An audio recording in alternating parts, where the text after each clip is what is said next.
Now, if you want to really drive them crazy, you say 12 more years.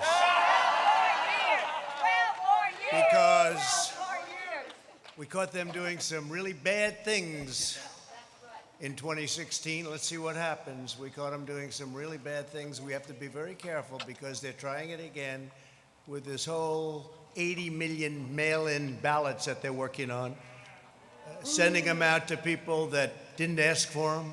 They didn't ask, they just get them. And it's not fair, and it's not right, and it's not going to be possible to tabulate, in my opinion. It's just my opinion. We have to be very, very careful. And you have to watch, every one of you have to watch. Because bad things happened last time with the spying on our campaign, and that goes to Biden, and that goes to Obama. And we have to be very, very careful. We have to be very, very careful.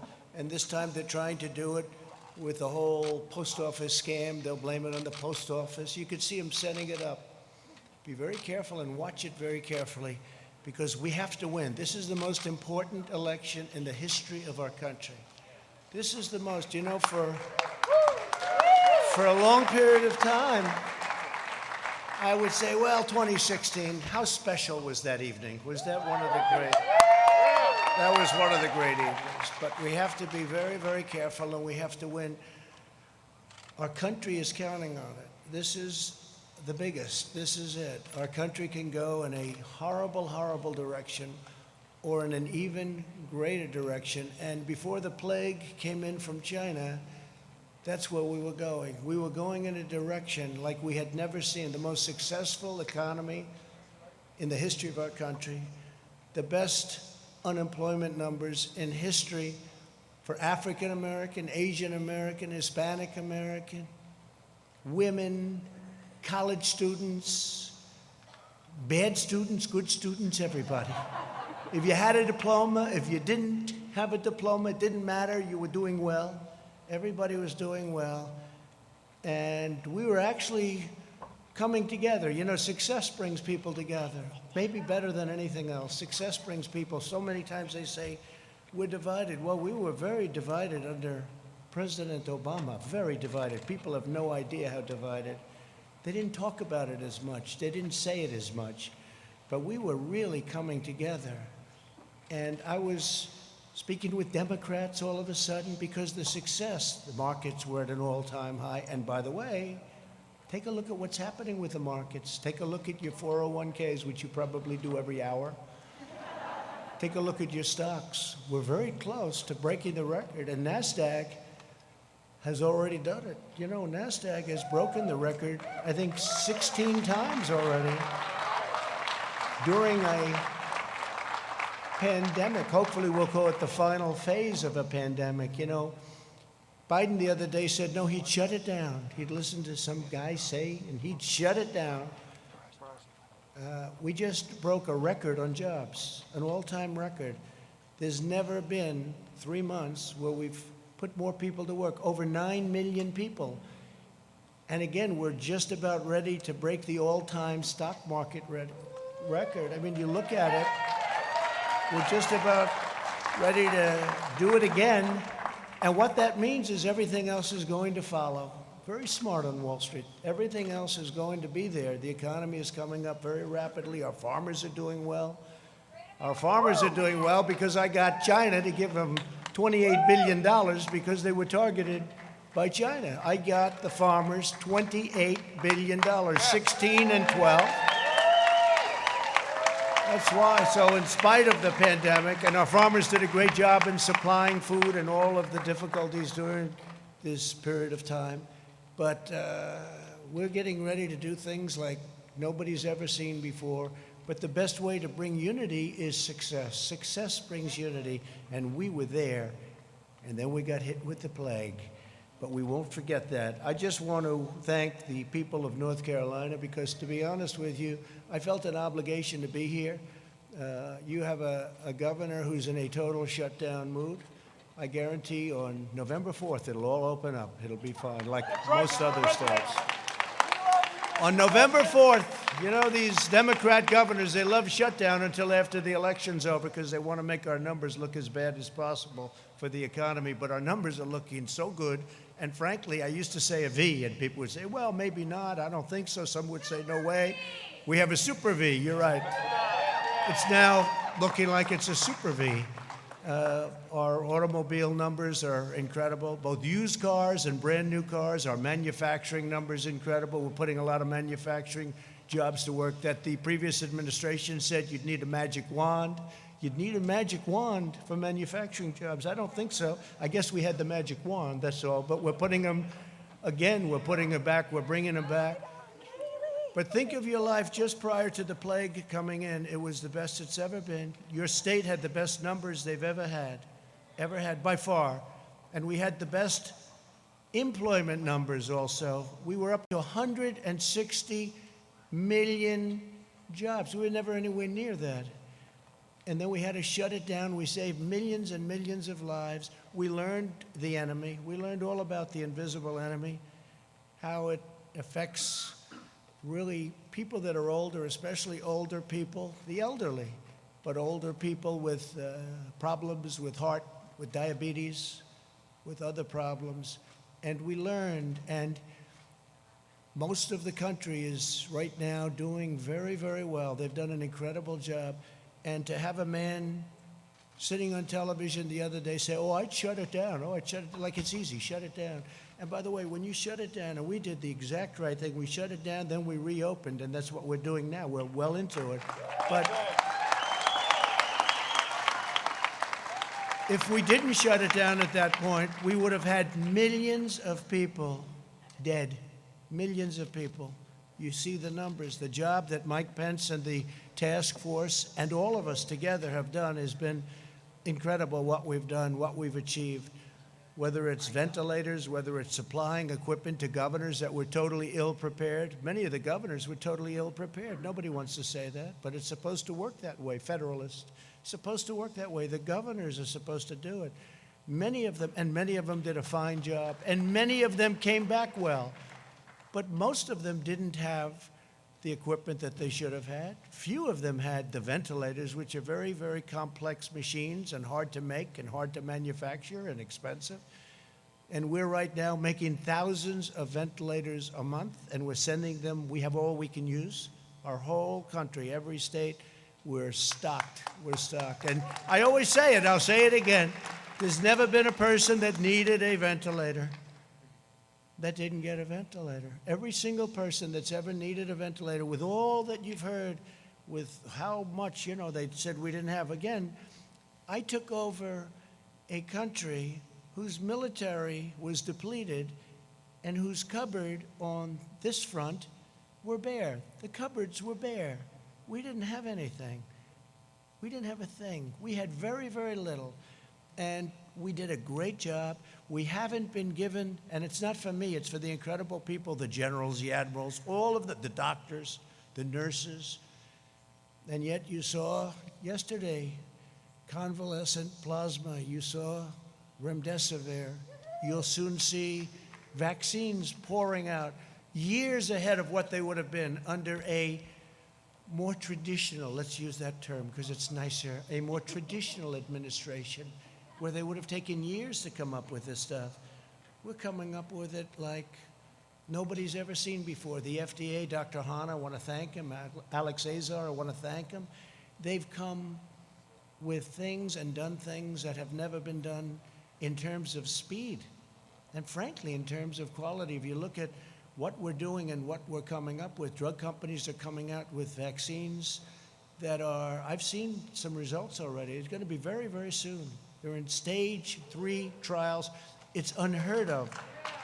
We wouldn't be there for 2 years if this were a more normal situation. So I just want to thank everybody for being here. And again, I felt an obligation to come to North Carolina. It's been a place that that's been very good to me. We won a lot of victories here. I haven't been doing this that long, but I won every chance I had in North Carolina. I even stole a great chief of staff, Mark Meadows, right? I stole him from North Carolina. And he left Congress as a very popular guy. Could have been there for a long time if he wanted, and he came in. And by the way, you have a fantastic young gentleman, going to take his place. He's a fantastic young guy, and he's going to be a real star in the party. He's going to be a real star in the party. So I just want to thank everybody from North Carolina. And I do want to show a little bit of a difference, because another state that's been very good to me is Wisconsin. And Joe Biden was going to have their convention in Milwaukee, and they didn't go there at all. They didn't do this. We did this out of respect for your state. We didn't do this for any other reason other than respect for the state of North Carolina, because we said we wanted to hold our convention in North Carolina, and I think you're going to remember that, frankly, on November 3rd. We wanted to hold our convention in North Carolina. So I did that out of respect. And if you had a governor that would have let us have some people. He actually told me this. We had an arena that holds 19,000 people. It was totally jammed, sold out. Every hotel was full, everything. And I called him. He said, but we have a shutdown going on. And according to the rules and regulations, now this is 19,000. He did say it. I don't think he'll deny it. But he said, according to the rules and regulations, the most people you're allowed to have in that room, meaning that arena, he viewed it as a room, is 10 people. I say, so Governor, so I'm at 19,000, you're at 10. Can we work something in the middle? And it didn't sound too good. So we really had no choice. It was a terrible thing, but I felt so badly because you could have, economic development money, all of the things that happened. But we decided, I was with Rana, the vice president, everybody, Mark, and we said, let's have our big deal, the roll call. Let's have it right here. And let's do it, and I'm going to show up, and I'm not going to tell anybody. You know, until a few minutes ago, nobody knew I was coming, right? Nobody knew I was coming, so. But what's more important than the roll call? You're the ones calling it, so what's more important? So, and I have to tell you, we're going to do a lot of things. I'm just going to go over very briefly, because we're going to make a speech on Thursday night. I hope you're all going to be listening. I hope, because I came in and I'm on Air Force One, and Air Force One has more televisions than any plane in history. They've got them in closets. They've got them on ceilings, floors. They've got more television. You can't escape a television. And I turned to CNN, and they didn't have this. They weren't having it. Can you believe it? They didn't have it. No, CNN didn't have our roll call. Then I turned to MSDNC, as I call it. MSDNC, which is truly, it is a branch of the Democrats. It's right. It's I wouldn't say fully owned corporation, but it's certainly a fully controlled, or they control them. Nobody really knows who's controlling who. But, they had it on television. I remember watching it, and it was interesting. You see the different states, and we say this and we say that. The great state of Alaska, the great state of Alabama, the great state of North Carolina, the great state of all of them. And it's very interesting to me. They had theirs on, but they didn't show it. Instead, they're showing the scam, because they're trying to show the post office, so that when their whole mail-in thing fizzles, they'll try blaming it on the post office. Okay, so they're showing these hearings that are very boring, actually. And they're not showing this either. They weren't showing this. And Fox had it on, but unfortunately Fox wasn't showing it too much, because they had the announcers talking. I said, I want to hear what they're saying. The delegates, I want to hear what they're saying. So I think we had to switch over to C-SPAN or to OAN or somebody. But I wanted to hear them. But I can promise you, a few things. Number one, we will not be taking the word God out of the Pledge of Allegiance, okay?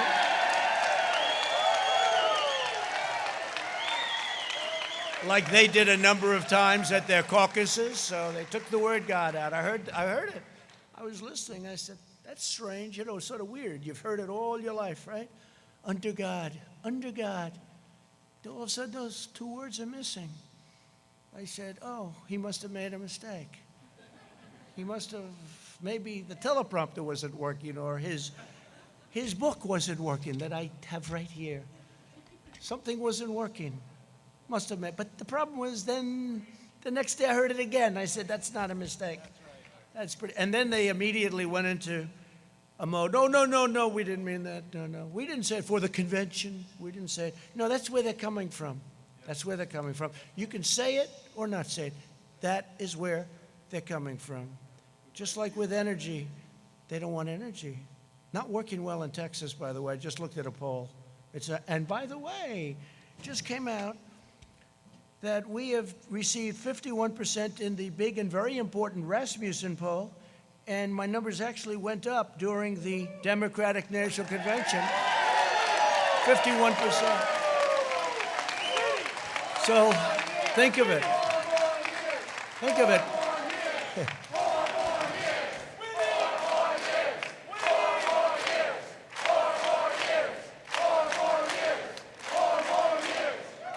Thank you.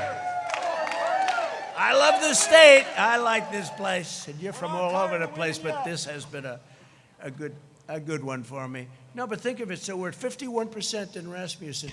Do you read about it? Do you hear about it? You don't hear about it. They give you these suppression polls where they do registered voters instead of most likely. It's supposed to be likely. In other words, how about you? You're likely to vote.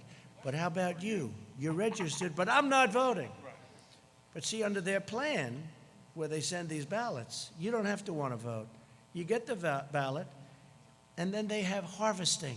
They get guys to go, you want to vote? No, not really, but I have a ballot. All right, good. Who's it for? Sleepy Joe Biden. I'll put it here, son. Okay, could I have it? And they'll take it.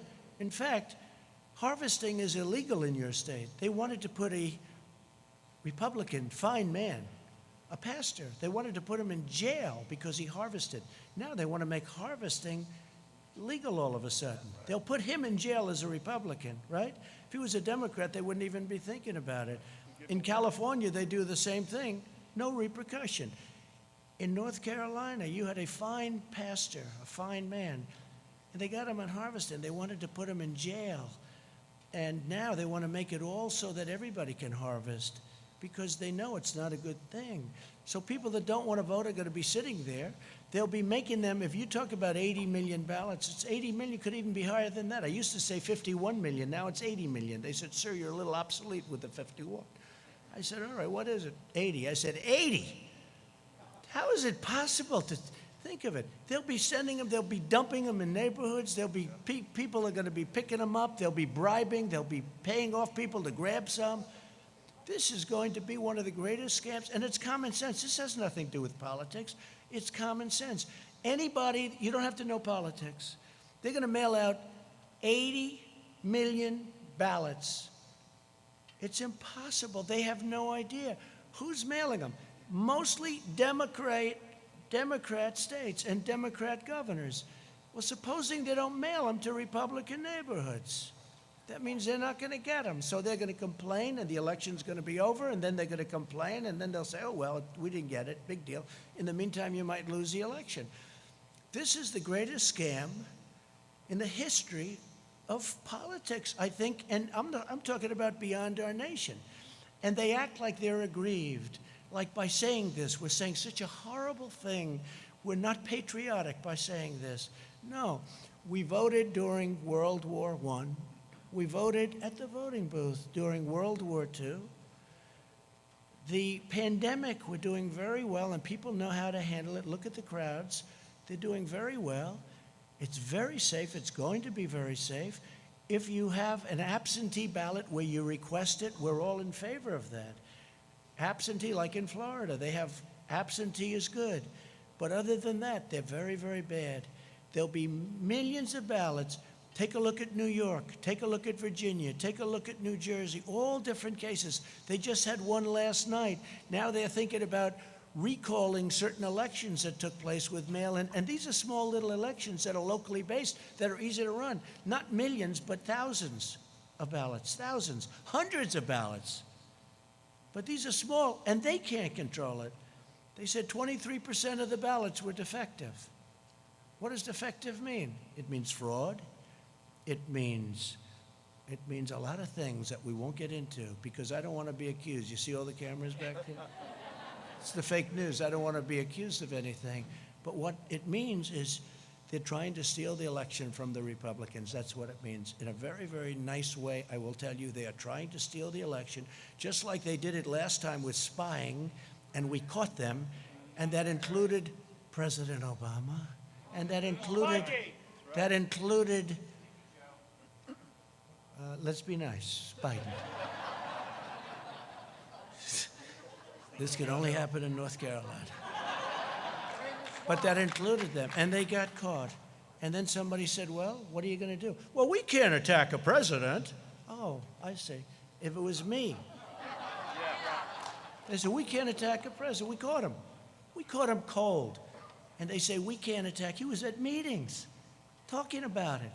And by the way, this was spying before and after. And I think it's a disgrace to our country. I think we can never let that happen again. But now they're doing something that in a certain way is more dangerous because it's more effective. They spied on my campaign. You know what they found? Nothing. But this is big stuff.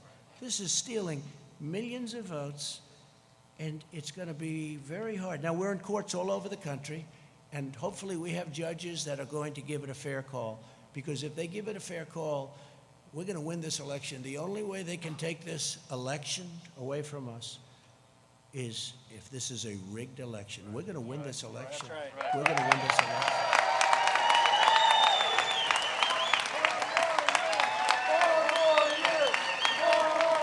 So I'm just saying we cannot have these live, we call them live. Some people call them universal. I like the word live. These live mail-in ballots sent to everybody, including mostly people that never asked for them. Think of it. You're sitting there, you get a ballot.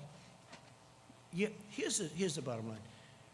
It was just given that in the polls, believe it or not, that because the polls try and treat us right. That's why I respect Rasmussen, because they did well. A few of the others feel the same way, and they did well last time. Those are the ones that I look at, the ones that did well last time. And Rasmussen was very good.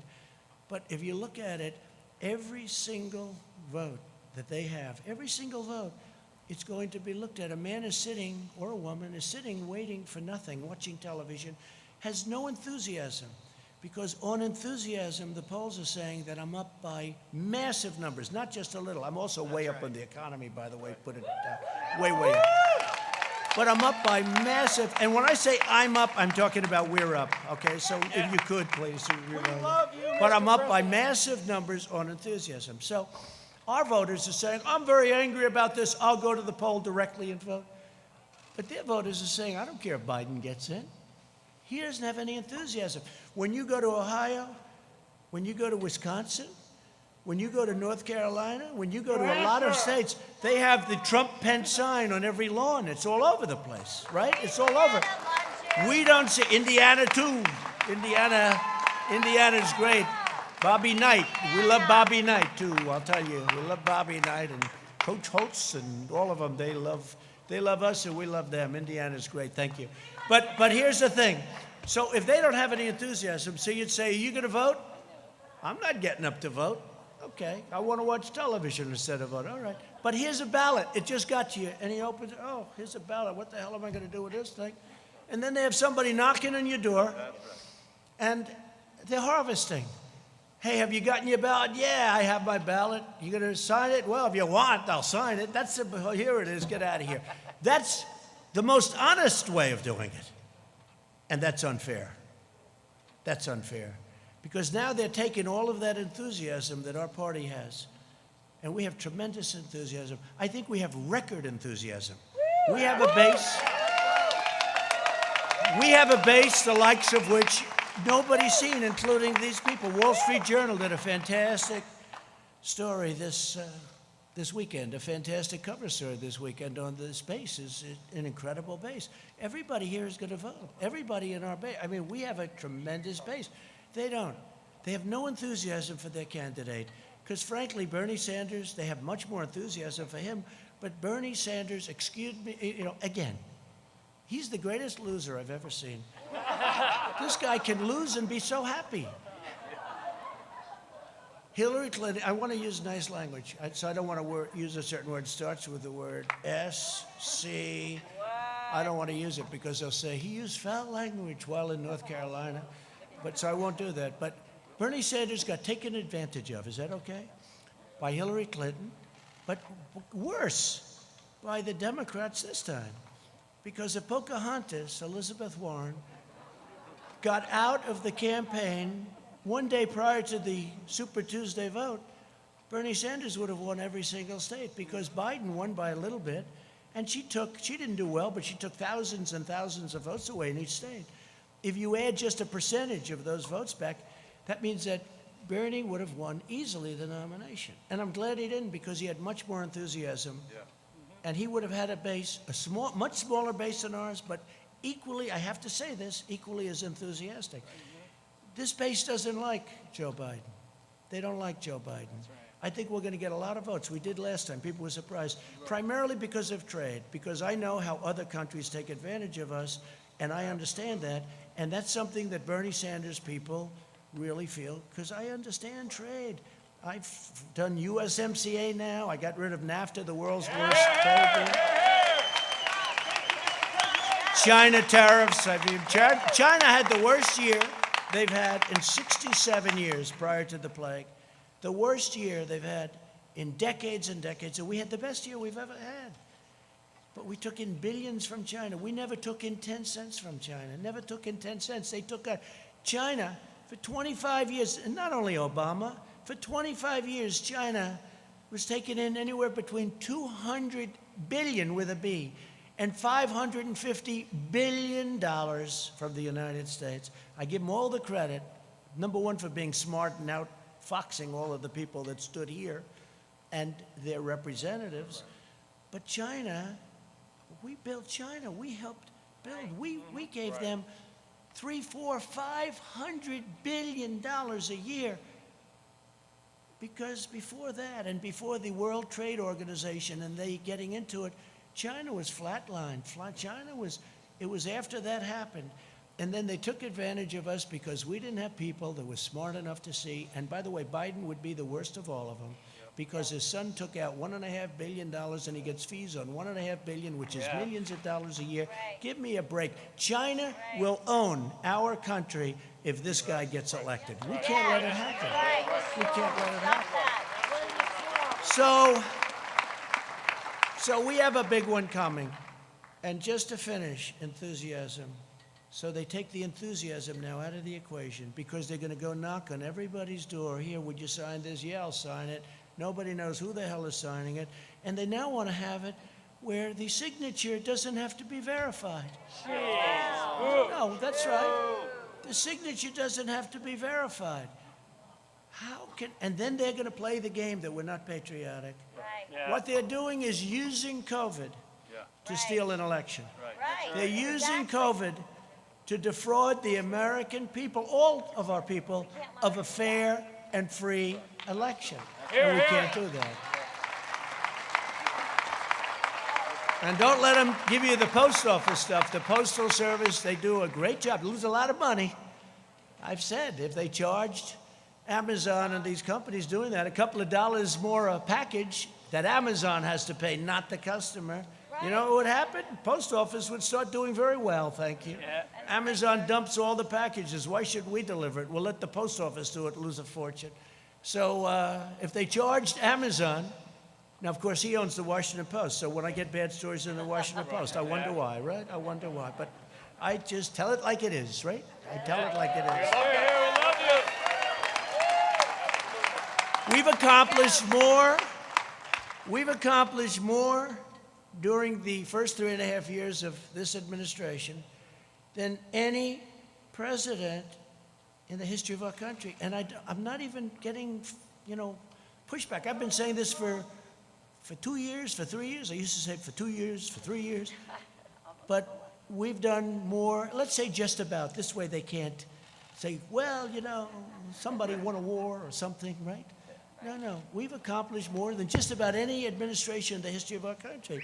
We've secured our borders. We've built our wall, which will be finished very shortly. We brought back manufacturing jobs. We've defeated the ISIS caliphate and killed al-Baghdadi. We also killed the greatest biggest terrorist, maybe of them all. Soleimani, we killed Soleimani, right? And al-Baghdadi. We appointed 300 new judges. By the end of the first term, we will have appointed 300. It's an unheard of number. That's because President Obama was very nice and he gave me 142 openings. And historically, you get no open. When you become president, first question you say, how many judges? They'll say, none, sir. Because the other previous president, they want to, it's a very important thing, federal judges. So I've appointed, we will have appointed 300, could be even more than that by the end of the first term. And I sat down, I said, first day I said, how many judges do I get to appoint? They said, sir, 142. I said, 100, because you know what? He thought that Hillary was going to win, right? And the Republicans did not make it easy, let's say, but if you have enough time, there's not much anybody can do about it. We ended up with 142 judges, and then we've added many, many, and we're going to end up with 302 great Supreme Court justices. And remember this, I'm saying that I'm demanding, actually, a list. Let Biden put up a list of the judges he's going to appoint, that he'll take them out like I did. I had 25, and we're going to take it out of that list. And we're going to be announcing a list over the next couple of weeks with the judges that we had, plus we might add a few more, so you know exactly where we stand. He can't do it because he would appoint, it's not him, he has no choice. The radical left will demand that he appoints super radical left, wild, crazy justices going into the Supreme Court. Your American dream will be dead if that happens. It'll be dead. And by the way, the next president, so I've had two. Some presidents have had none. I have had two in a relatively short period of time.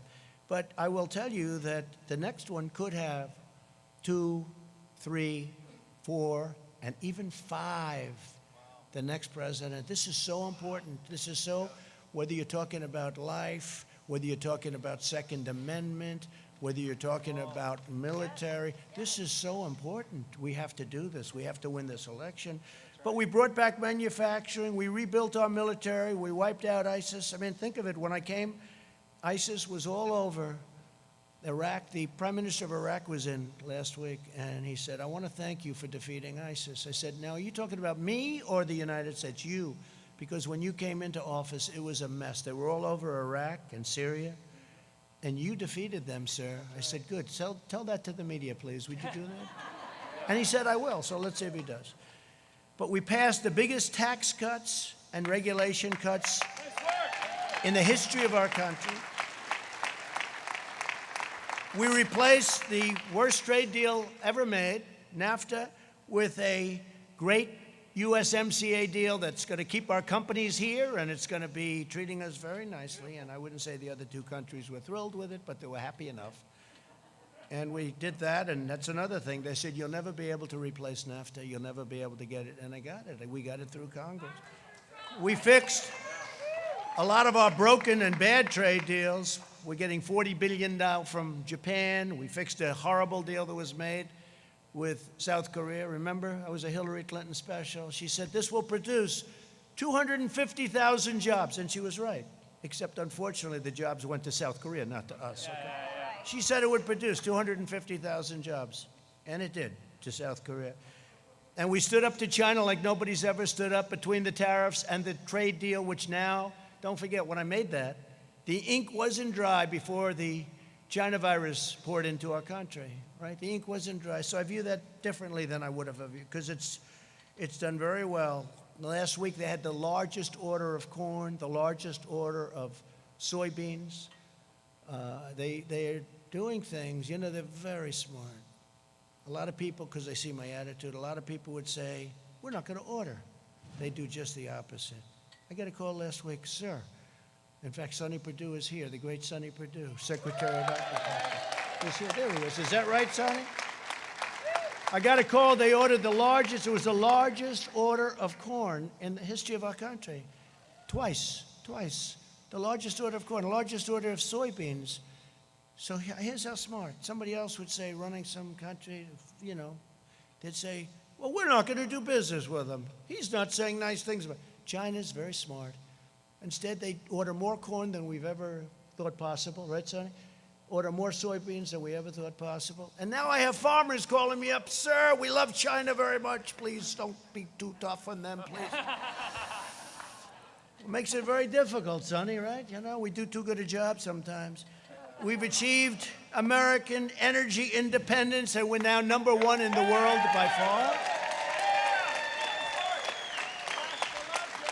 And I saw where these phonies, you know, they want to end everything we've done. They want to end it. They want to go to wind. They don't even know if they want to go to wind. I think they want to just basically close up our country because they're taking away our strength. But they want to do something, but there is no such thing. Solar can't do it. I love solar, it's all fine. You know, very, very heavily expensive, very expensive. But they want to go to other forms of alternative energy. And I think that's okay, except we don't have them. And it's not going to power these massive factories. So we need, and hydro I love. It's one of my all-time favorites. Hydro I love, I have to tell you. That's the great dams. You don't see that too much. You know why the environmentalists say you can't build a dam there? But now we can, because we've done things that nobody thought were possible. Like, example, the Keystone Pipeline, we got that approved. The Dakota Access Pipeline, they were all bogged down, right? Right? I got it approved. Now we've got things that they said you couldn't get done. So we're energy independent, and they said we want to ban fracking. Right? No fracking. They want to. How do you think they'll do in Texas, Oklahoma, North Dakota? Louisiana's going to love it. There's no fracking. There's basically, they want no fossil fuel whatsoever, okay? No gas, no oil, no coal, no nothing, okay? So they don't want anything. Now they're getting killed because a poll just came out in Texas. Texas wasn't happy. They want no guns, they want no oil and gas, and they want no God. No God. So it's no religion, no guns, right? No oil and gas. I don't think you're going to do too good in Texas. You know, George Washington could come back from the dead, and he could choose as his VP candidate the late, great Abraham Lincoln. And you're not going to win the state of Texas if you have no oil, no guns, and no religion. I don't think so. You're not going to win too many places. We eliminated Obamacare's horrible and very unfair individual mandate, which basically knocked out Obamacare. It knocked out Obamacare. We've protected your Second Amendment, so important. We've protected your Second Amendment. We've cut drug prices, first time in 51 years. We got drug prices down. Now I did a favored nations clause, meaning we pay the same price as the lowest country that has the best deal. The companies are going crazy, the drug companies. They're taking ads on me. I said, I went to Mark Meadows. I said, Mark, they're killing me. They're spending, they have nothing but cash, okay? Big Pharma, they call it, for a reason. There's nobody that gives the politicians more money than Big Pharma. Nobody, not even close. So I said, well, look, if you're not going to negotiate a fair deal, we're going to do a favored nations clause to the top people, the biggest guys. They said, no, don't do that, favored nations. No, favored nations, because, we have countries out there that are paying a tiny fraction of what our people are expected to pay. So if you have a country, Germany or others, they make, by the way, UK, all of Europe, Canada pays 50%, 50% less. In fact, people leave our country, go to Canada, pick up their drugs, and they come back home. Can you believe it? This is the kind of difference. So I say, no, I want a favored nations clause. I also want a rebate clause, a rebate where instead of the money going to the middleman, who have to be the richest people in the world, they get so much. They get more money, frankly, than the drug companies. At least the drug companies make a product. So I wiped out the rebate where now it goes to people, and I instituted what's called a favored nations clause. And it's very simple. You have that in deals. It's whatever the lowest price in the world. We're the biggest purchaser of prescription drugs by far in the world. So whatever the lowest price is that other countries pay, So if you have a country paying 10 cents for a pill and we're paying $2.50, and it's not such an exaggeration, believe me, then we get it for 10. So what happens is that doesn't work, so they'll go up a little bit, we'll come way, way down. So I said, favored nations, I want to pay what the lowest price is anywhere in the world. We're the biggest purchaser. We want a favored nations. They had a heart attack, and then I signed it. They didn't believe it. They didn't believe it. And now what they're doing is they have ads, millions and millions of dollars worth of ads, that I've been horrible to the people because of drugs, and I believe in socialism. Socialism. You know why? Because some of the socialistic countries get the lowest price. So the only thing I have with socialism is I want to get their price, okay? That's the only thing. Other than that is our country will never be a socialist country. Okay?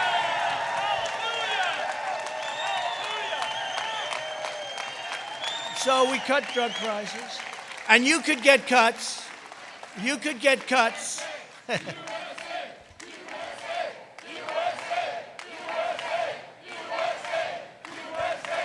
You could get cuts as much as 50, 60, or 70%, maybe even more than that, on prescription drug prices. And wouldn't it be a kick, I'll use this, wouldn't it be a kick in the ass if I lost and Sleepy Joe is president, and this thing kicks in right about soon, right, in 30, 40 days, and people wake up after the election. Boy, Biden's done a great job. My drug prices just went down by 70%. What a great president he's been. He's great. And Sleepy Joe would say, I thought about that, but everybody knew about favored nations. But nobody had the guts to do it. And I'll tell you, I was called by many politicians, please don't do it, sir. Please. I said, why? They don't want to tell me why. I know why, because, you know, they're politicians and they've been helped out. And I guess we have to understand that too. But the fact is that we signed a favored nations clause and a rebate clause, and your numbers are going to come down 60, 70%. And I hope you remember that on November 3rd, because nobody but me would ever do it. The other thing I've done, aside from very strongly protecting your Second Amendment, which was not easy. That was not easy. And by the way, they will take your guns away as sure as you're standing or sitting there. They will take your guns away. Either that or obliterate the Second Amendment. The right to bear arms. You have the right to bear arms, especially when you look at a Portland and you see how weak those Democrats are. The governor, the mayor, how pathetic. They let them riot every night. We're saying, let us come in and solve your problem. We will solve it for you in 1 hour, just like we did in Minneapolis, Minnesota, right? 5 nights, 6 nights. They have to ask us in. Let us come in. We'll solve your problem. They're almost used to it. This is the way our whole country would be if you ever let a thing like this happen. Our whole country would be. So we protected your pre-existing conditions, very strongly protected pre-existing, and you don't hear that, but we very strongly protected your pre-existing conditions. So we got rid of the horrible individual mandate, which cost everybody a fortune, and we strongly protected. Every Republican is sworn to protecting your pre-existing conditions. It's very important. You won't hear that. You won't hear that from the fake news. We passed right to try. We passed VA accountability and VA choice. We mobilized the largest response since the Second World War. We are doing an incredible job on the China virus, but I'm going to talk to you about that Thursday night. Will anybody be listening on Thursday night? And just very quickly, in the second term, among many other things, we'll continue with our military. We've built the strongest military by far. It was depleted. Hello, nice Marine back there. It was depleted like you wouldn't believe. We have the best jets and rockets and equipment of any kind. Tanks made in Ohio. Lima. Tanks made in Ohio. So we're going to create 10 million jobs, I think very easily in the first 10 months. That's not, they want to raise your taxes. You know, all my life I've heard as a politician, you like to lower taxes, right? This is the only election where somebody said, we're going to raise your taxes. They're going to raise your taxes, quadruple your taxes. They're going to add on to the regulations so that all of these projects that we got started that are great projects, they won't be able to get built. So they're going to raise your taxes. They're going to raise your regulations, make it impossible to build a highway. It used to take 17 years, 18 years, 20 years, 21 years, long time in some cases, to get approval to build a highway, right? We have it down to 2 years now. We're going to have it down to 1. And it may get rejected for environmental or safety reasons, but we're going to know it very quickly. We're not going to take 17 years. We could name highways. They took forever. End up costing 100 times more, and they're not as good. Some of them go in circles, I mean, to get to a point. They want to miss a certain nest. So let's spend $37 million to miss. Look, we've got to be smart. We've got to be smart. We've got to win an election. Also, we're going to create tax credits for companies that bring our jobs back from China and other countries and impose tariffs on countries that take advantage of the United States. And they've been taking advantage of us for years and years, and I've already done it in certain cases. We have countries that tariff us and we don't tariff them. So they tariff us. It's very simple. It's called reciprocal. They tariff us, we tariff them. That's right. Thank you. We are going to fully fund law enforcement and hire more police.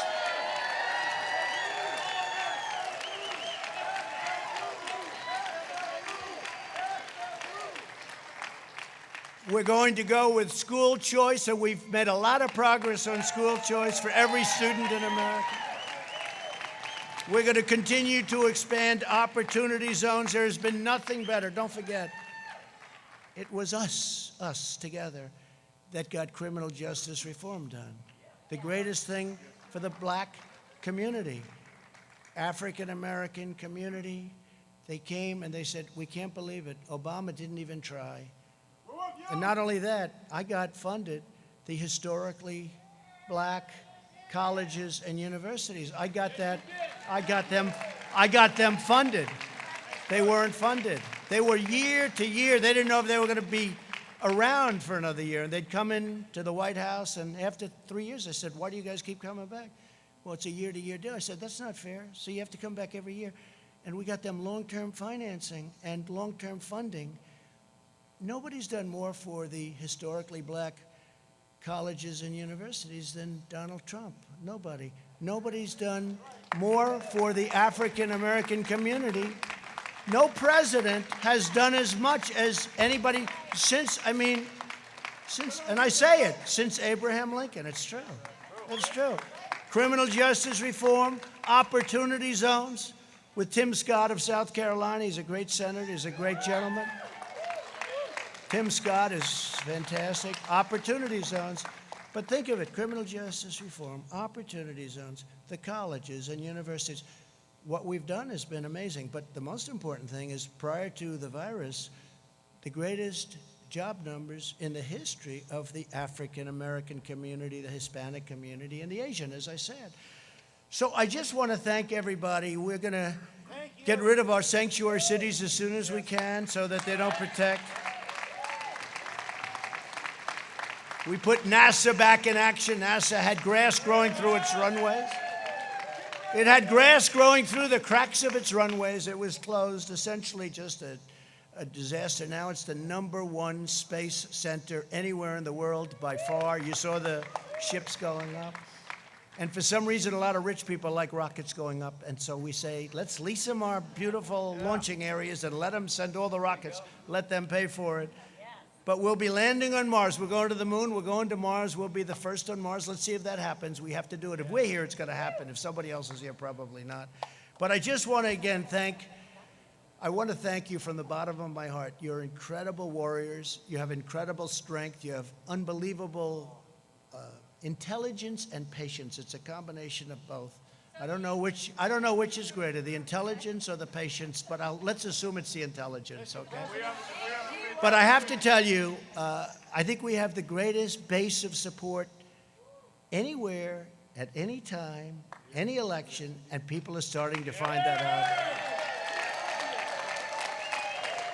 They found it out in 2016, and I will be honest, this election, I believe we have far greater enthusiasm in this election. That's right. And we had a level that was a record, because they still don't believe what happened. They said, where are all these people coming from, right? We love you. People that were great Americans that never voted, but they were good because they didn't like who they were watching or looking. People were great. They didn't vote. I'll never forget, a congressman from Tennessee came up. They do very early voting. Tennessee, a great state. And they had just started voting, and I was in Pennsylvania making a speech, and he said, "Sir, I don't know. I can't speak for anybody, but I'm from Tennessee, and I've been doing this for a long time." He said, "I've never seen anything like it. People are coming from the valleys and the hilltops, and they're coming from the cities. They're coming from all over. I never said they're coming out of the rivers. They're coming along those beautiful war fields that we have. They're coming from everywhere. Sir, I've never seen anything like it. But if other states are like Tennessee, you're going to win this election." He was the first one to say it. He was the first one. They came from the mountains. They came from everywhere. He said, "I've never seen anything like it." And people that be having trumpets and the hats, these are people that never were political people. They never wore a pin in their life having to do with politics. It's been an incredible experience for me. It's been an incredible experience, I think, for everyone. And I'll tell you what, next year is going to be it's going to be a great, great year. It's going to be a year of tremendous success. We're fighting off this horrible thing that was delivered by China, and it was by China, and we're never going to forget it, and I let them know. We're never going to forget what they did. Because you know what? We're going to do great economic last year in the history of your state, but we're going to do better economically than we did last year. But we can never forget the 175,000 people, which will go up. Remember this, though.